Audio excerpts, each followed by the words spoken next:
আমাদের দেশে পশ্চিমাদের বিভিন্ন অপকালচার, অপসংস্কৃতি তারা বিভিন্নভাবে ঢুকিয়েছে। তাদের অপসংস্কৃতি আগ্রাসনের মধ্যে অন্যতম হলো আমাদের যে নিজস্ব সভ্যতার সংস্কৃতি আছে, এটার বিপরীতে যে কয়েকটা জিনিসকে জাতীয়ভাবে প্রতিষ্ঠিত করতে পেরেছে, তন্মধ্যে একটার নাম হলো 31st নাইট। আরো আসতে বলে, শীতের কারণে ঠিকও বাইর হয় না, এই এক জ্বালা দেখতেছি। একটু আওয়াজ দিয়ে বলেন না, ঠিকই না? এই না, মাশাআল্লাহ। 31st নাইট হলো কুফফারদের আমাদের বিরুদ্ধে চলমান সাংস্কৃতিক আগ্রাসনের মধ্যে অন্যতম একটা। এই 31st নাইটকে কেন্দ্র করে যেই বিষয়গুলো আমাদের প্রজন্ম গ্রহণ করে নিয়েছে, যেমন আজকে রাতে যেটা ঘটবে, ফানুস উড়ানো হবে, এটা ইসলামের সংস্কৃতি? আরো আসতে বলে, জোরে বলেন না। এই 31st নাইটকে কেন্দ্র করে আজকে আতশবাজি ফুটানো হবে, আমাদের সংস্কৃতি?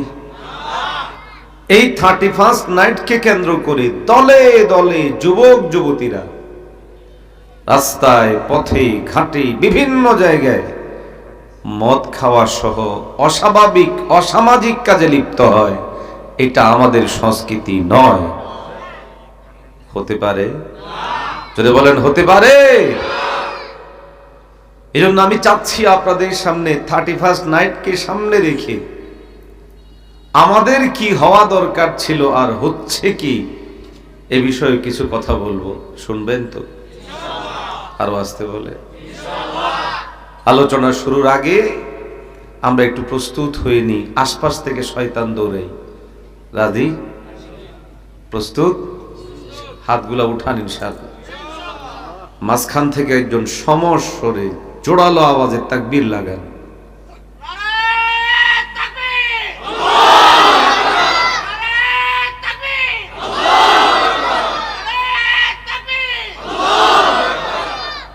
মাশাআল্লাহ, আল্লাহ কবুল করেন।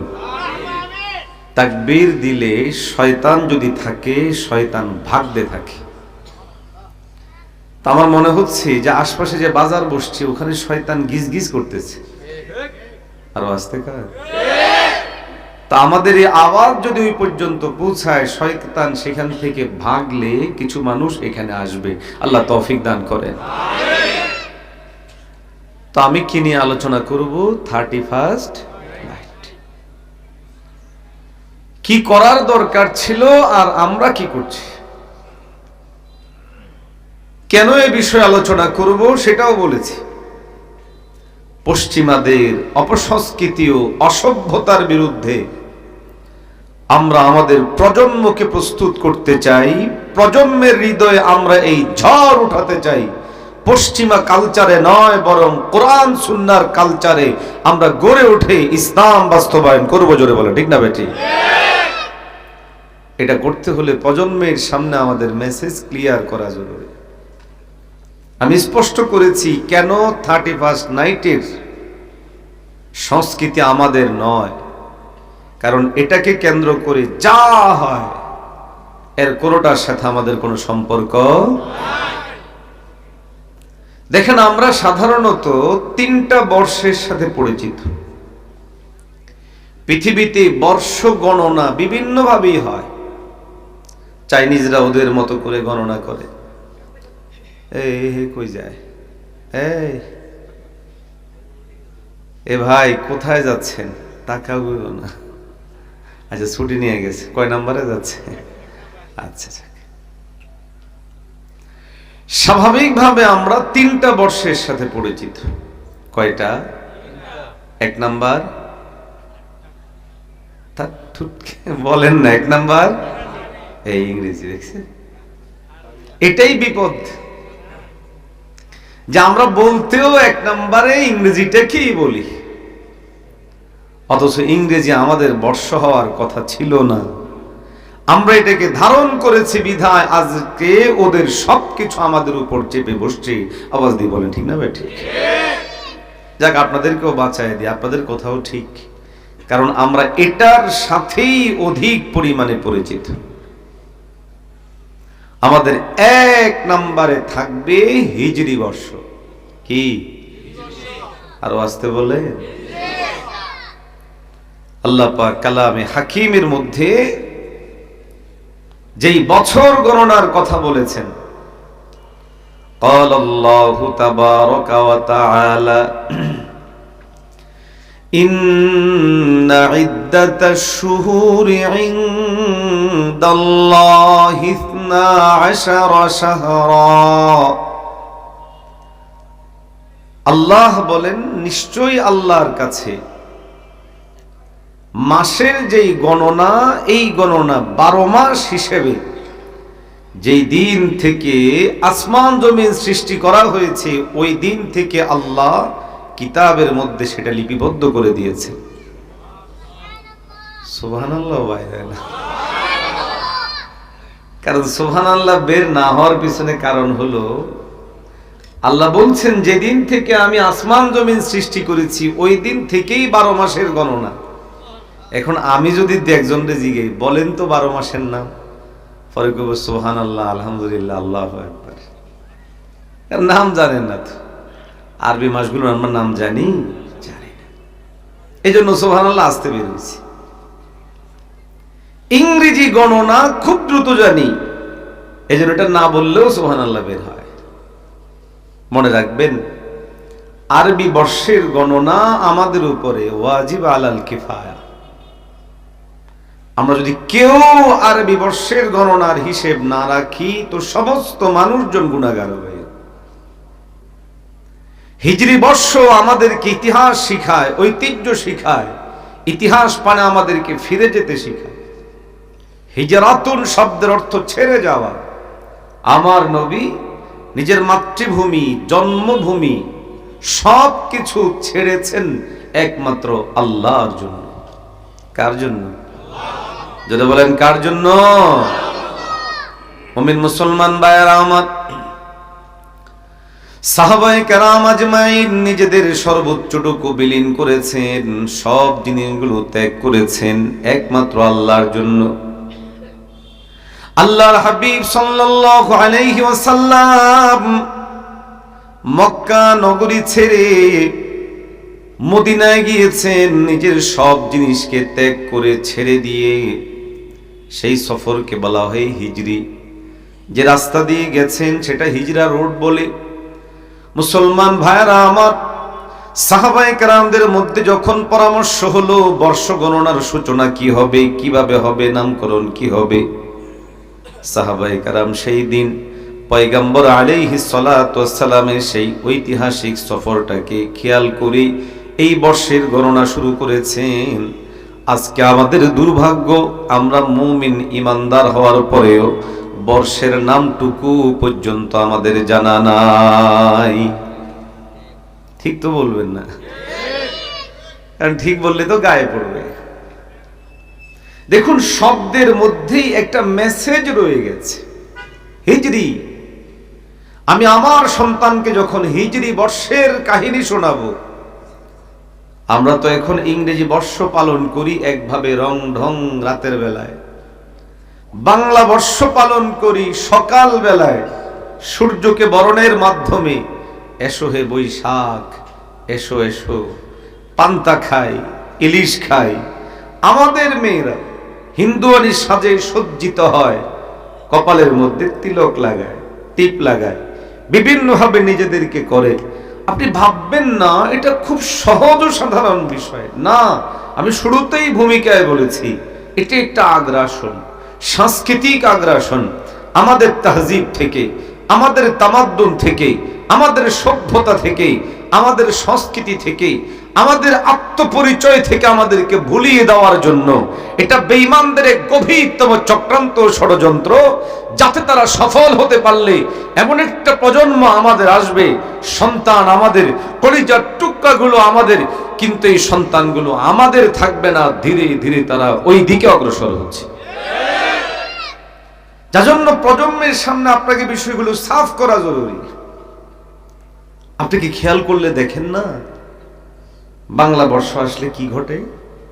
পহেলা বৈশাখে ছায়ানটের মধ্যে কিছু মানুষ এসো হে বৈশাখ এসো এসো সূর্য বরণ করে, ঠিক সূর্য পূজারীদের মতো করে সূর্যের দিকে তাকায়া পহেলা বর্ষের পহেলা বৈশাখের প্রথম সূর্যকে বরণ করার যে কালচার, আপনাকে বলিষ্ঠভাবে সন্তানের সামনে মেসেজ দিতে হবে, ও কলিজার টুকরা সন্তান, এই বর্ষবরণের পদ্ধতি আমাদের নয়, আমাদের জন্য নয়, এটা অগ্নি পূজারীদের এক চক্রান্তের অংশ। আমরা প্রয়োজনে বাংলা হিসেব করব, তবে এদের চক্রান্তে পা দিব না। মুসলমান ভাইরা আমার, আপনি আমি যদি প্রজন্মের সামনে হিজরি বর্ষকে তুলে ধরতে পারি, আমাদের কলিজার টুকরা সন্তানদেরকে সাহাবায়ে কেরামদের হিজরতের গল্পগুলো শোনাতে পারি, মায়ার নবী, ভালোবাসার নবী, মহব্বতের নবী কি পরিমাণ ত্যাগ তিতিক্ষা করেছিলেন, সেই গল্পগুলো শোনাতে পারি, শোনাতে বাধ্য। কারণ হিজরি শব্দটা বললেই এই শব্দের মধ্যেই চলে আসবে ছেড়ে যাওয়া। আমার সন্তান প্রশ্ন করবে, অথবা না করলে আমি প্রশ্ন তৈরি করে করে আমার সন্তানকে প্রস্তুত করাবো। হে কলিজার টুকরা সন্তান, শুনে রাখো, যেই দিন, যেই ইসলামের উপর তুমি আছো, এই দিন ও ইসলামের জন্য হতে পারে আমার নবী যেমন বাড়ি ছেড়েছে তোমাকেও ছাড়তে হবে। সাহাবায়ে কেরাম যেমন নিজেদের সমস্ত জিনিসগুলো ত্যাগ করতে হয়েছে, ও কলিজার টুকরা সন্তান, হতে পারে তোমাদেরকেও সব জিনিসগুলো ত্যাগ করতে হতে পারে। তবে সতর্ক থাকো, সাবধান থাকো, যত কিছুই ছাড়তে হোক কেন না, এরপরেও মহান রবকে কোনো দিন ছাড়া যাবে না, ছাড়তে দেওয়া যাবে না। এটা প্রজন্মের সামনে আমাদের হাজির করা জরুরি। এই জন্য আজকে ইংরেজি বর্ষ গণনার শেষ দিন, যেটাকে আমি 1 নম্বরে নয় বরং 3 নম্বরে রাখতে চাই। কয় নাম্বার? 1 নম্বর থাকবে হিজরি বর্ষের হিসাব, যেটাকে আমরা আরেক ভাষায় আরবি বলি। আরবি বললে এটাতে ওই মেসেজ থাকে না যেই মেসেজ হিজরি শব্দে থাকে। এটা আমাদের থাকবে 1 নম্বর প্রাধান্যতায় থাকবে। নাম্বার 2 বাংলা বর্ষ।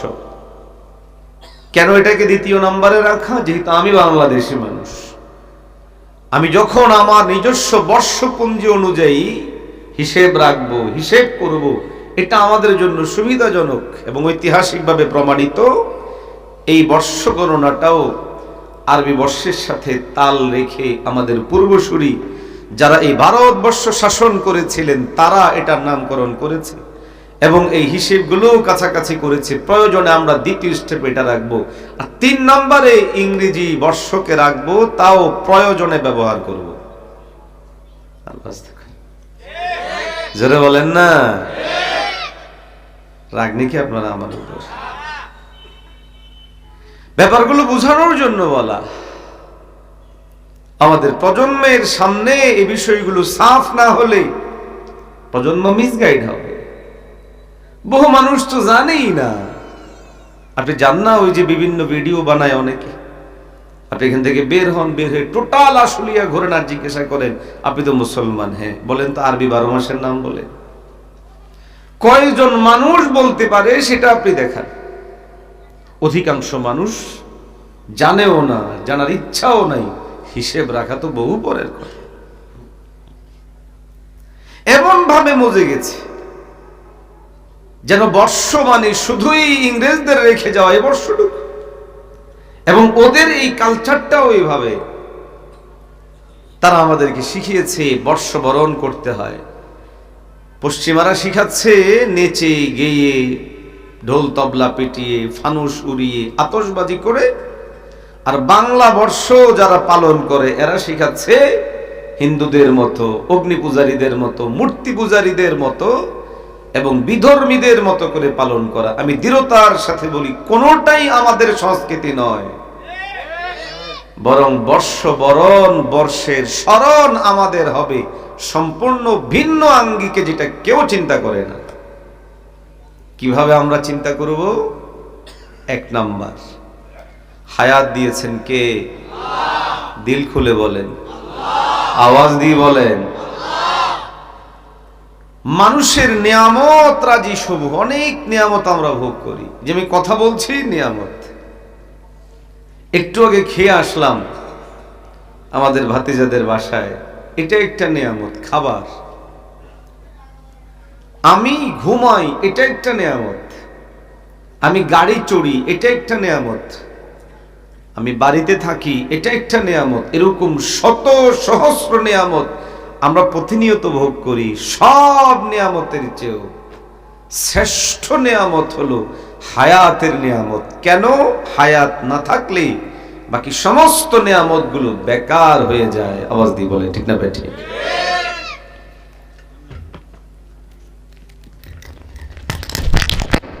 থাক, বেচারা আসছে কষ্ট করে দৌড়ঝাঁপ দিয়া। যান যান, না বাস, হয়েছে তো, হয়েছে তো। আরে বাবারে, হয়েছে হয়েছে। খুশি? ঠিক আছে। এই সাউন্ডটাতে একটু রিভাব দেন ভিতরে, হালকা। কি বলছিলাম যেন ভুলেই গেলাম। নিয়ামত, নিয়ামত। আমরা যতগুলো নিয়ামত ভোগ করি, এর মধ্যে অন্যতম গুরুত্বপূর্ণ নিয়ামতের নাম হলো হায়াত। ঠিক না? বলেন না। ধরেন আপনি 1000 কোটি টাকার মালিক, কিন্তু আপনার হায়াত নাই। টাকা এটা কোনো কাজে দিবে? আজকে বাংলাদেশের সাবেক 3 বারের প্রধানমন্ত্রী বেগম খালেদা জিয়া মারা গিয়েছেন। আমরা দোয়া করে আল্লাহ তাআলা ওনাকে ক্ষমা করে দেন। আল্লাহ ওনাকে জান্নাতের মেহমান হিসেবে কবুল করেন। ভালো কাজ যেগুলো করেছেন আল্লাহ কবুল করেন। ভুল ত্রুটি করে থাকলে আল্লাহ মাফ করে দেন। কত প্রসিদ্ধি, কত গ্রহণযোগ্যতা, কত কিছু ছিল। এবং যারা ওনার দলের ভাইয়েরা আছেন তারা স্বপ্ন দেখছিল আবার যদি দল ক্ষমতায় আসে তিনিই প্রধানমন্ত্রী হতেন। হতেন না? হতেন না? কিন্তু তিনি এখন চলে গেলেন। কিছু হওয়ার আর সুযোগ আছে? আরো আসতে বলেন, জোরে বলেন না। হায়াত শেষ, সমস্ত সম্ভাবনা শেষ। আমরা কত স্বপ্ন দেখি, বিশাল বাড়ি করব, বাড়িও হলো, কিন্তু আমার হায়াত নাই। এ বাড়ির নিয়ামত ভোগ করতে পারবো? মুসলমান ভাইরা আমার, আল্লাহ পাক রব্বুল আলামিন আমাদেরকে শত সহস্র নিয়ামত দিয়েছেন। এক একটা নিয়ামত আপনি আমি বিভিন্ন ভাবে ব্যয় করি, বিভিন্ন ভাবে ভোগ করি। নিয়ামত রাজি সমূহ থেকে অন্যতম নিয়ামত হলো হায়াতের নিয়ামত। এই জন্য ইমানদার যখন হিসেবের মধ্যে লাগবে, 2025 শেষ হয়ে 2026 শুরু হচ্ছে, অন্যদের হিসাব হবে রং তামাশার, অন্যদের হিসাব হবে ফুর্তির। অন্যরা কেক কাটবে, বর্ষ পালন করবে, এটা করবে, সেটা করবে।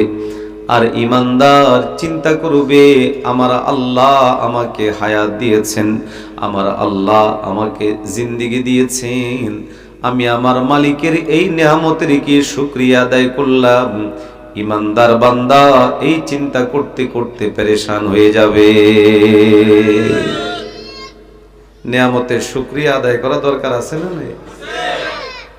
আল্লাহ সাফ বলেছেন, নিয়ামতের শুকরিয়া আদায় করো, আমি রব নিয়ামত বাড়ায় দিব, হয় সংখ্যায়, পরিমাণে অথবা বরকতে বাড়ায় দিবেন আল্লাহ বলেছে। এই জন্য আপনি আমি বর্ষ পালনের ক্ষেত্রে ওদেরটা ফলো করা নয়, বরং 2025 শেষ হলো, 26 শুরু হবে। আমি শামসুদ্দোহা আমার জায়গা থেকে চিন্তা করব, 86-তে জন্ম, আজকে আমার 26-এ পড়বে, তার মানে আমি 40-এর কাছাকাছি পৌঁছে যাচ্ছি। আমি এই হায়াতে আমি আমার রবের কতটুকু কাছাকাছি গেলাম, কতটুকু নেক কাজ করলাম, এই হিসেব করা আমার জন্য জরুরি। আওয়াজ দিয়ে বলে ঠিক না বেঠিক? মুসলমান ভাইরা আমার, অতএব বর্ষ পালনে, বর্ষ উদযাপনে পশ্চিমাদের কিংবা ইহুদি নাসারাদের কালচার নয়, আপনার আমার জন্য জরুরি হলো কোরআন সুন্নাহর আলোকে ফিকির করা। আল্লাহ পাক আমাকে হাজারো নাজ নেয়ামত দিয়েছেন। অন্যতম নেয়ামত হলো হায়াতের নেয়ামত। আমি আমার মাওলার পক্ষ থেকে এই নেয়ামত পেয়ে আজ আমি 40-এর কোঠায় পা দিয়েছি। কেউ 30-এর কোঠায়, কেউ 40-এর কোঠায়, কেউ 50-এর কোঠায়, কেউ 45, কেউ 35। যার যতটুকু হায়াত আল্লাহ পাক আমাকে দিয়েছেন, আপনাকে দিয়েছেন, আমাদের সবার জন্য জরুরি হলো এই হিসেব লাগানো। আমি আমার মালিক থেকে প্রাপ্ত এই হায়াতটাকে কি কাজে লাগালাম, কতটুকু নেক করলাম, কতটুকু বদ করলাম, এই হিসেব করা আমাদের জন্য দরকার আছে না? না, বড় সাফ কথা। বর্ষ শেষ হচ্ছে তো আমার মাথায় প্রথম আসবে আমি আমার মালিকের এই নিয়ামতের শুকরিয়া আদায় করলাম কিনা। নিয়ামতের শুকরিয়া আদায় দুভাবে হয়। এক, বিতালাফুজ, আমি শব্দ উচ্চারণের মাধ্যমে শুকর আদায় করলাম। আরেকটা হচ্ছে নিয়ামতটা আমাকে যে জন্য দেওয়া হয়েছে আমি ওই কাজ করে এই নিয়ামতের শুকরিয়া জ্ঞাপন করলাম। জুতুর যে কোনো ভাবেই হোক আমার অবশ্যই সেটা করা চাই। হায়াতের নিয়ামত এমন, এটা শুধুমাত্র আলহামদুলিল্লাহ আল্লাহ শুকরিয়া আদায় করি এভাবে বললে হবে না, বরং হায়াত কাটানোর জন্য আল্লাহর পক্ষ থেকে নির্দিষ্ট দিক নির্দেশনা আছে না নাই? মুসলমান ভাইরা আমার, অত্যন্ত দুঃখ এবং পরিতাপের বিষয় হলো এই, আপনি আমি আল্লাহর পক্ষ থেকে প্রাপ্ত এই নিয়ামতকে মোটেও ভালোভাবে কাজে লাগাই না, লাগাতে পারি না, কিংবা লাগাই না। আপনি আমি আনন্দ করি, ফুর্তি করি। বহু মানুষ আমাদের সমাজের মধ্যে এমন আছেন যারা জন্মবার্ষিকী পালন করেন, জন্ম দিবস পালন করেন, এমনকি নেতা খেতা হলে মারা যাওয়ার পরেও জন্ম দিবস পালনের প্রবণতা আছে না? না, আরো আসতে কান আওয়াজ দিয়ে বলেন না, আছে না? না, মারা গেছে লোক এটা 5 বছর আগে, এবারে 5 বছর পরেও জন্মবার্ষিকী পালন করে। আরে কি রে, মারাই তো গেল, এখন আবার বার্ষিকী পালন? এমনিতে তো বার্ষিকী পালন করে কি লাভ? আফসোস বিষয় হলো আমাদের যারা দিনদার আলেম শ্রেণীদের মধ্যে পর্যন্ত ইদানিং সময় এই বার্ষিকী পালনের প্রবণতা। একজন আমার জিজ্ঞাসা কয়, আপনার বিয়ে বার্ষিকী কবে? Marriage day. ম্যারেজ ডে মানে যেদিন বিয়ে করলাম এই দিন এটারে পালন করার নাম কি? ম্যারেজ ডে, বিয়ে বার্ষিকী। তাই বলে যে আমার ম্যারেজ ডে দিয়ে তোমার কি কাজ? না, অনেকেই তো ম্যারেজ ডে পালন করে। আচ্ছা, বিয়ে বার্ষিকী পালন করলে কি লাভ? একটু হতে পারে সর্বোচ্চ নিজের বিবিরে বলা যেতে পারে খুশি করার জন্য তোমারে বিয়ে করলাম যে 1 বছর হইল, কিন্তু এটাকে দিবস আকারে পালনের কি হলো? জন্মতে বার্ষিকী, মৃত্যুতে বার্ষিকী, কত রকমের কত বার্ষিকী পালন সমাজের মধ্যে আছে না? না, তা আমরা খুশি হই, কেক কাটি, মজা করি, ফুর্তি করি, হিসেব করি না, শুকরিয়াও করি না। এই জন্য একজন আল্লাহওয়ালা কবি সুন্দর করে আবৃত্তি করে বলেন, ক্বালা শাইর ইয়াসুরুন নাসু মা যাহাবাল লায়ালি ওয়ালাকিন যিহাবাহুন্না লাহু যিহাবা। ইয়াসুরুন নাসু মা যাহাবাল লায়ালি ওয়ালাকিন যিহাবাহুন্না লাহু যিহাবা। আল্লাহওয়ালা কবি বলেন, মানুষ খুশি হয়, আনন্দিত হয়, ফুর্তি করে। কেন করে? রাত দিন অতিক্রান্ত হয়ে তার বয়স বাড়ে, এই জন্য সে ফুর্তি করে। কবি বলেন, ওয়ালাকিন যিহাবাহুন্না লাহু যিহাবা।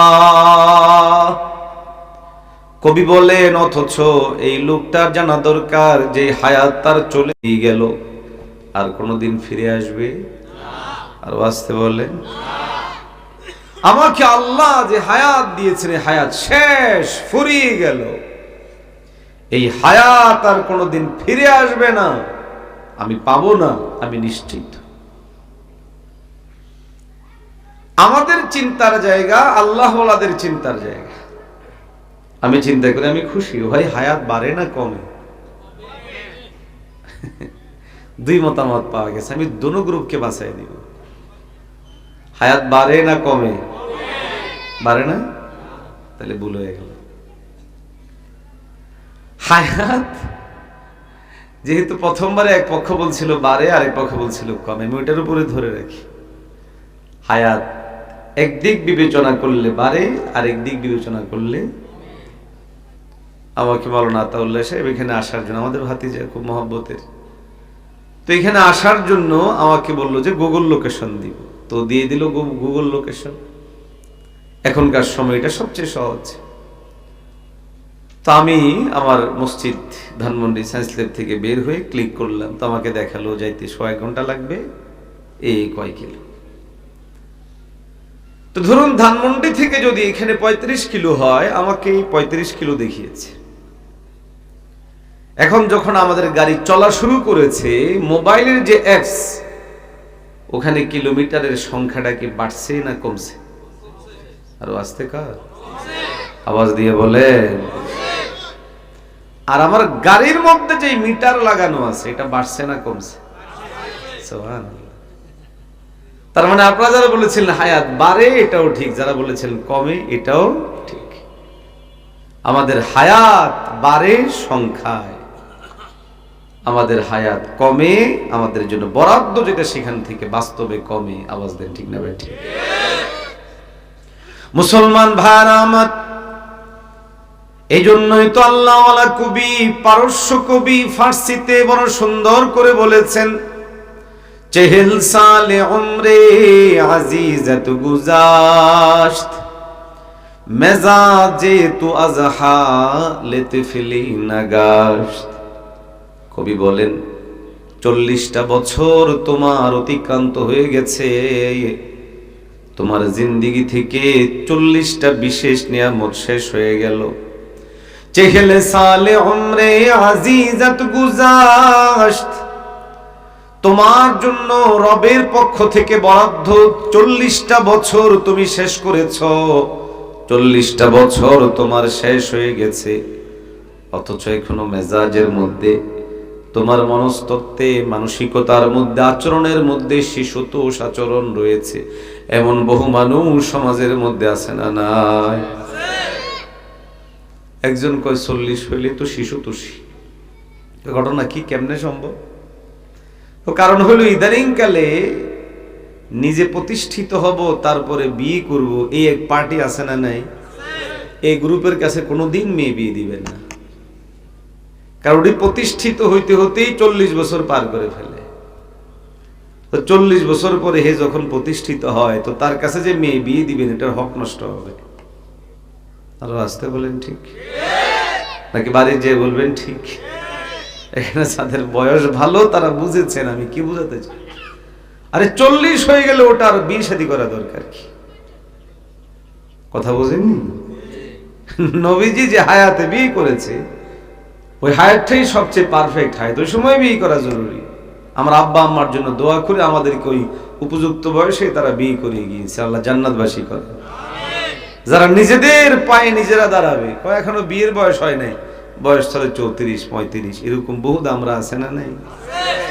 আরো আসতে কার এটা পরে বিয়ে করে প্রতিষ্ঠিত হয় ঠিক, এর আর দুনিয়াদারি থাকে না। এদের কাছে মেয়ে বিয়ে দেওয়া ঠিক না, তুই প্রতিষ্ঠিত হওয়া নিয়ে তুমি থাকো। 40 বছর হলে হে প্রতিষ্ঠিত হবে, তার এরপর দুনিয়াদারি আর থাকে কি তার? আল্লাহ হেফাজত করে। আরো আসতে বলে। হাজরিন, আমাদের জন্য ফিকির করা জরুরি আমার হায়াতে জিন্দেগি শেষ হওয়ার দিক। এই জন্য 2025 পেরিয়ে 2026-এ আমি পা রাখলাম। কালকে কেক কাটবো না চিন্তা করবো? হযরত ওমর রাদিয়াল্লাহু তাআলা আনহু খুতবার মধ্যে উঠলেই দুটো বিষয় বারবার গুরুত্ব দিয়ে খুতবার মধ্যে বলতেন। ক্বালা ওমর হাসিবু ক্বাবলা আন তুহাসাবু। হযরত ওমর রাদিয়াল্লাহু তাআলা আনহু বারবার বলতেন হাসিবু ক্বাবলা আন তুহাসাবু, মুতু ক্বাবলা আন তামুতু। হযরত ওমর রাদিয়াল্লাহু তাআলা আনহু বলতেন, হিসেব করার আগে তুমি হিসেব করো, আল্লাহর সামনে তোমার হিসেবের সম্মুখীন হওয়ার আগে তুমি হিসেব করো, মরার আগেই তুমি মরো। কালকে তুমি যখন মরে যাবে পরিণতি চিন্তা করে তুমি আগেই মরো। তার মানে কি আত্মহত্যা করতে বলতেছি? বুঝি বললো কি বলছি। ওমর রাদিয়াল্লাহু তাআলা আনহু বলেন, হাসিবু ক্বাবলা আন তুহাসাবু, আমাদের হিসেব দেওয়া লাগবে না লাগবে না? আরো আসতে বলে, হায়াতের হিসাব, রিজিকের হিসাব, সব নিয়ামতের হিসাব দেওয়া লাগে। আল্লাহ যদি আমাদের কাউকে পাকড়াও করে বসেন যে হিসাব দে, বাঁচার উপায় জোরে বলেন না। আল্লাহ পাক রব্বুল আলামিন যদি আপনারা আমাকে ধরে বসেন এবং প্রকৃত অর্থে যদি আল্লাহ আমাদের কাছে হিসেব চাইতে থাকেন, তখন আপনারা আমাদের কারো বাঁচার কোনো উপায় থাকবে না। এই জন্যই তো আমার নবী বিভিন্ন সময়ে বলতেন, আল্লাহ পাক যেন তার বিশেষ রহম এবং করমে যেন জান্নাত দান করেন, মাফ করে দেন। মুসলমান ভাইরা আমার, আপনারা আমার জন্য অত্যন্ত গভীরভাবে মনোযোগ সহকারে বিষয়গুলো বোঝা দরকার। খলিফাতুল মুসলিমিন হযরতে ওমর রাদিয়াল্লাহু তাআলা আনহু বিভিন্ন সময়ে খুব বলিষ্ঠ উচ্চারণ করে বলতেন, হাসিবু ক্বাবলা আন তুহাসাবু, আল্লাহর কাছে তোমরা হিসেব দেওয়ার আগে নিজেদের মধ্যে নিজেরা হিসেব করো। কিভাবে হিসেব করব, কিসের হিসেব করব? আমাদের পূর্বসূরি আল্লাহ ওয়ালাদের জীবনী ঘাটলে দেখা যায়, আল্লাহ ওয়ালারা এক একজন এক এক ভাবে নিজের নাজ ও নিয়ামতের হায়াতের যাবতীয় কার্যক্রমের হিসেবগুলো করতেন। জগৎ বিখ্যাত আল্লাহর ওলি এখনো পর্যন্ত যাকে সবাই স্মরণ করে আল্লাহ ওয়ালা হিসেবে, জুনায়েদ বাগদাদী রহমতুল্লাহ আলাইহি, তিনি বড় আল্লাহর ওলি ছিলেন। নাম শুনেছেন? বলেন না, নাম শুনছেন? জুনায়েদ বাগদাদী রহমতুল্লাহ বড় আল্লাহর ওলি ছিলেন। লোকেরা এসে জিজ্ঞাসা করলো, জুনাইদ আপনি আল্লাহর ওলি হয়েছেন কিভাবে, আমাদেরকে একটু খুলে বলেন। জুনায়েদ বাগদাদী রহমতুল্লাহ আলাইহি প্রতি উত্তরে বলল, আমি আল্লাহর ওলি হয়েছে কিনা জানি না, তবে এই যে তোমাদের মনে আমার ব্যাপারে ঢুকেছে যে আমি আল্লাহর ওলি, তো আমার ব্যাপারে যেটা ঢুকলো এই পর্যন্ত পৌঁছাতে আমার 30 বছর সময় লাগছে। সুবহানাল্লাহ বলবেন না? কেমনে সুবহানাল্লাহ বলবেন? কারণ আমরা তো ওই যুগের মানুষ যেই যুগে পীর হওয়ার জন্য কোনো কোয়ালিটি লাগে না, শুধু দাবি করলেই হলো পীর। আরো আসতে কর। আমাদের কুমিল্লার বরুড়া এক পীর, এটার নাম হলো বিরি বাবা।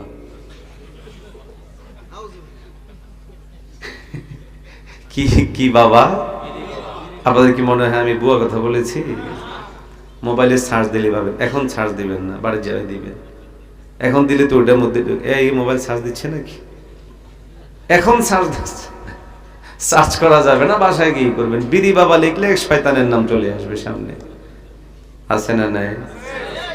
আপনারা মনে মনে ভাবতে পারেন কি পীররে আবার শয়তান বলে? আরে পীররে শয়তান বলে না, আমি শয়তানটাকে শয়তান বলেছি। শয়তান কয় প্রকার? 2 প্রকার। একটা হলো মানুষ শয়তান আর একটা হলো জিন শয়তান।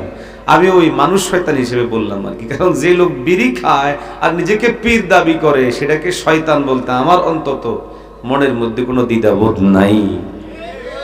আরো আসতে পারে। আমাদের চাঁদপুরে এক পীর আছে, এটার নাম লওয়াটাও লজ্জাকর, কিন্তু মানুষের পীর মনে করে। হ্যাঁ, ওই ভাই বলে দিছে ল্যাংটা বাবা। কোন বাবা? আচ্ছা ল্যাংটা, এটা উলঙ্গ মানুষ। আচ্ছা আমি যদি এমনি বেশি উলঙ্গ হলাম না, শুধু গেঞ্জি পরে আর লুঙ্গি পরে ওয়াজ করতে আসতাম, আপনারা কি ওয়াজ শুনতে? আরো আসতে পার। তো মনে মনে কোন পাগল ধরে নিয়ে আসছে। পুরাপুরি পাগল না বললেও হাফ পাগল বলার সম্ভাবনা আছে না নাই? কারণ হাফ পাগল না হলে ওয়াজ করতে আসছে হে গেঞ্জি আর লুঙ্গি পরে আসে, আরো শীতের সময়। আমি মাঝে মধ্যে চিন্তা করি যেটাকে মানুষ এই ল্যাংটা পীর বলে, ল্যাংটা বাবা বলে, ওটা শীতকালে কি করতো? যদি শীতকালেও এই অবস্থায় থাকতো তাহলে তো জটিল ব্যাপার। মানুষের রুচি, মানুষের চিন্তা কত নিচে। সত্য মিথ্যা আল্লাহ মালুম। নানুপুর মাদ্রাসার পাশে এক পীর, এটার নাম হইল কোরবান আলী সাহেব মাজার। নামটা সুন্দর না? মনে হচ্ছে নাম কোরবান আলী, কিন্তু ব্যাপারটা এরকম না। এক পাগলা, এই যে শুরু হয়েছে ঠুসঠাস, দেখছেন অবস্থা। এক পাগলা নাকি ছিল, ওই পাগল ঘুরে বেড়াতো এলাকায়। এখন সে এক গাছতলায় মারা গেছে। এখন ওইদিকে ব্যাপক মাজারের প্রবণতা। এখন তার নাম কি রাখবে মাজারের? পরে অনেক চিন্তা করে দেখলো তার নাম তো জানা নাই, পাগল মানুষ, নাম জানা থাকবে কেমনে? পরে চিন্তা ভাবনা করে দেখলো সে যেই দিন মারা গেছে এটা ছিল কোরবানির ঈদের দিন, এই জন্য তার নাম হলো কোরবান আলী শাহের মাজার। এরকম বহু মাজার বাংলাদেশে আছে না নাই? সত্য মিথ্যা জানি না, এক মাজারের নাম নাকি হাওয়াসার মাজার। কোন শাহ? হাওয়াসা। সত্য মিথ্যা জানি না, কিন্তু বিড়ি বাবারটা জানি, কোরবান আলীরটাও জানি, কিন্তু এটা সত্য মিথ্যা জানি না, নাকি কেউ বানাইছে জানি না। সেটা হলো এক ভদ্রলোক নাকি বাজার থেকে আসার পথে পেটে চাপ দিছে, সে রাস্তার মধ্যেই পায়খানা করে দিচ্ছে। এখন পরে তরকারিওয়ালা বাজার থেকে যাওয়ার পথে চিন্তা করলো এই ময়লা যে রাস্তায় করলো, মানুষজন পা দিলে পা নষ্ট হতে পারে, তো সে কিছু তরকারি এটাকে রেখে ঢাকনা দিয়ে গেছে। তো মাছওয়ালা পিছন দিয়ে আসার সময় মাছওয়ালা নাকি চিন্তা করলো তরকারি যেহেতু দিছে ব্যাপার কিছু আছে, আমি কটা মাছ দিয়ে গেলাম।